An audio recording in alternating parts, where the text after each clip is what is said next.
step through loose leash walking or teaching a heel position.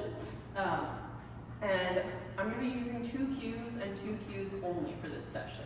So heel, every time I say heel, I'm also going to press the momentary button until he falls into this heel position where his front legs are kind of in line with my legs and he's next to me. Obviously with this being the first session, it's going to be a loose heel. It's not going to be like a prancy competition heel or even like a really nice attention focused heel. It's just, hey, get right next to me. Oh my gosh. This is why we're starting with loose leash walking instead of recall. He is a strong little dog. But what we're going to be doing is basically working in opposites. So if Kirby is right here and we're walking and he starts to go out that way, instead of me following him, I'm going to sit heel and move in the opposite direction, button, button, button, until he ends up next to me again as I guide him with leash pressure. The reason we're doing this is to make it very clear to him, hey, if you step out of heel position, I'm going to walk the other way. And it also incentivizes him and makes it very clear that he's following my left side rather than us following him where he's not really sure what he's doing. We're just kind of giving him the answers.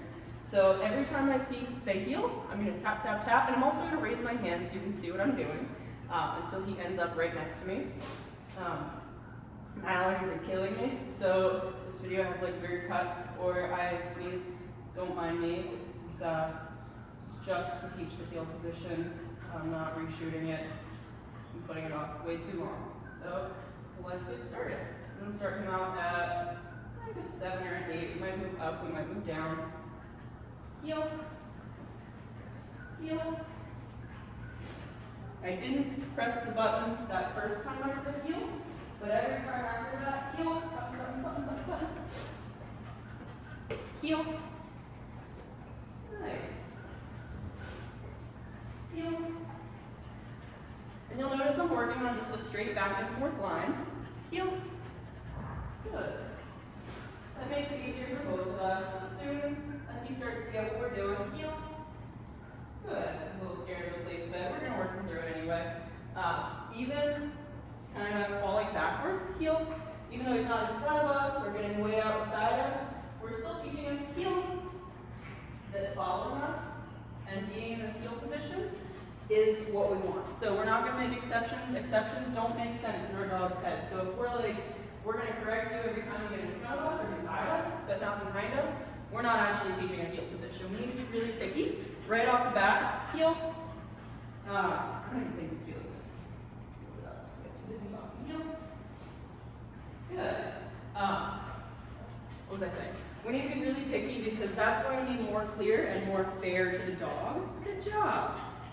Nice. And this is a dog who I don't have a ton of information on, but based on his behavior, I would imagine he's used to pulling on the leash quite a bit. So when you start this, even if your dog kind of knows the heel position, if they're not super used to leash pressure or they're not super used to being told, hey, you gotta heel even when you don't particularly want to, you might see some little protests. You might see some like, I don't want to do this. What are we doing? This is new.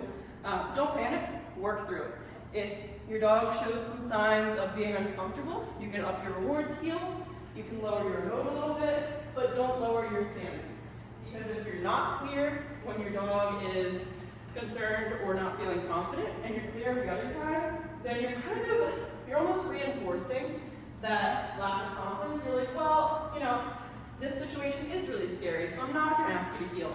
But if you're like, no, nothing's happening, we're healing anyway, that puts you in a leadership position where your dog is like, oh, you've got this, I trust you. Heel. Nice. And as he starts to get it, heel. You're going to start wandering around the room a little more, maybe making some right turns. Maybe even a left turn where I kind of hold him back and walk through. And he didn't give me too much pushback on that. So the first time I didn't use the button, the second time I did because he just wanted to walk right through me. Good job. I love these inside turns because they make a lot of sense to the dog. Dogs communicate through spatial pressure. Excuse me, I'm dying.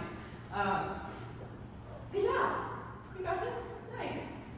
Where, you know, if a dog wants to move another dog or wants them somewhere else, they're not going to walk away from them and be like, come here, buddy, like we do, which is fair. It's a good way for us to communicate. They're actually going to move into the dog and say, hey, this is where I want you. And he's like, oh, that makes sense. Why didn't you say that?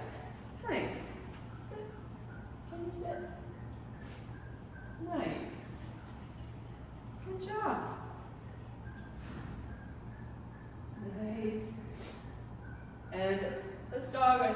nursery fed at home, so he's still working up a little bit of an appetite. Even if they're not super enthusiastic about the treats, go ahead and offer. You might be surprised, you might start a training session where your dog doesn't want some food, but then you offer it a couple minutes later and they're either more comfortable or they've worked up an appetite. Nice. So knowing he's not super food motivated right now, I'm using cheese, and I'm also going to reward pretty heavily when he does show interest in the food. Even though he's not super enthusiastic about it, it's still going to help with his mood and help him think, oh, this is actually kind of fun. Good job. And this dog's had no training previously, so the concept of doing what he's asked to do and also getting treats from our hands is really weird to him. So sometimes I might say yes or search and throw a treat on the floor, but I'm gonna try and make a habit of getting him to eat out of my hand, because the best way to work through that is to actually work through it, not around it. Good job. And he'll get better and better at this as time goes on. Nice, buddy. And I'm gonna give him about another 5 more minutes, and then I'm gonna cut it on a good note. I always wanna end these sessions really quickly. If you're doing this out on a walk, feel free to do this for like 5 minutes and then let your dog sniff, let them have a good time, as long as they're still not pulling, and we'll talk about that a little bit later, or they're not barking, but let them enjoy most of their walk and enjoy most of your walk too. Keep the training short so it doesn't start to turn into like, just drilling, boring stuff. End it when you're doing really, really well, and then come back to it later. I always want to end on a good note. I have a terrible habit of being like, this is going really well, let's keep going. So if you're like me, set a timer. Set it for like 3 to 5 minutes. You can always do a couple sessions. If you're walking for like an hour, you're hiking, you can do a couple little 3-minute sessions, but keep them short, keep them fun. Especially for the beginning sessions, or if you have a nervous dog where they're really not that fun to start, keep them short, and make sure you're far outweighing them with fun stuff. Yes, good job. Nice. So I think we're actually going to end it on that, and then we'll come back about an hour later.